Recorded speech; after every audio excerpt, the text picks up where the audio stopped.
Hi, everybody. Happy Saturday. Well, studies say a glass of wine is good for your health, but a bombshell new lawsuit claims it might actually be killing you. Whoa, slow down. A new report finding some top-selling wines have up to 5 times the level of arsenic allowed in drinking water.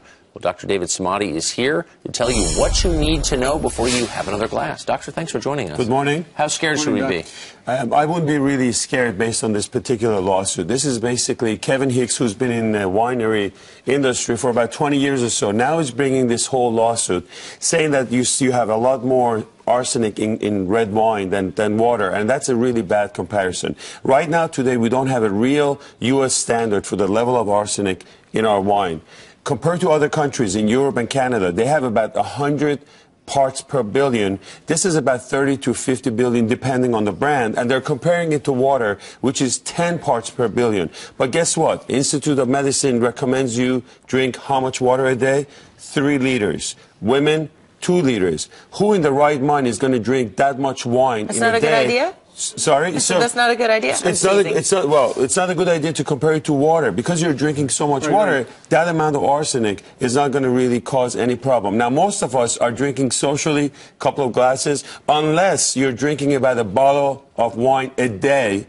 Then you would have a problem, which at that point your liver is going to fail anyway. So how do you know you have any kind of arsenic poisoning? Nausea, vomiting, diarrhea, a lot of GI symptoms. But long term, the concern of all this arsenic is really cancer and diabetes, particularly bladder cancer or lung cancer. What's my take on this? I wouldn't worry at this point. What's interesting about this is that they looked at about 1,300 bottles. The cheaper the price, more arsenic. So invest in your wine. Yeah, let's take a look at some of these, because you say that the arsenic level is 10 parts per billion for water here, and in Canada it's the limit is 100. So here, the $2 chuck, that's what this is at Trader Joe's. The white Zinfandel, 31 parts per billion.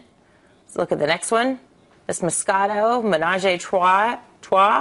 Moscato, 40.5 parts per billion, and the Franzia White Grenache, 50.7 parts per billion. That's the boxed wine, the classy boxed That's wine. right. So this is still a lot less than what the Europeans and Canadians have, and we have arsenic in our soil, in our water. Why is there arsenic in wine, in water? I mean, good question.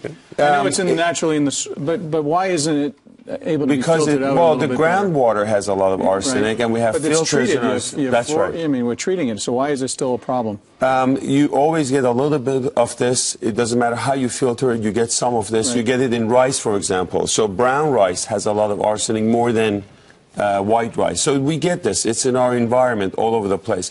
But the accumulation of this over time is a concern, and if you consume a lot of this, then you would have a problem. So this is not just sour grapes. I mean, this is a real thing. Good one, Tucker. Looking at the I stole that from Dave Burgos in our Florida record. Show it. Looking at a higher rate of cancer, too. I mean, well, is there any causal connection there? No, I think it's still like I'm still convinced that red wine is good for you. It has a lot of antioxidants, socially, But the bigger thing is really, I've talked about coffee, and I know you guys are a big fan of coffee, but that's a whole different story. We're going to put this up on the blog, samadimd.com. SamadiMD.com. We put both pros and cons of red wine. I hope you enjoy it. Great, fantastic. Cheers. Thanks, So it's not going to hurt you, but don't drink liters of it at a time. You got it. Slow down, America. Well said.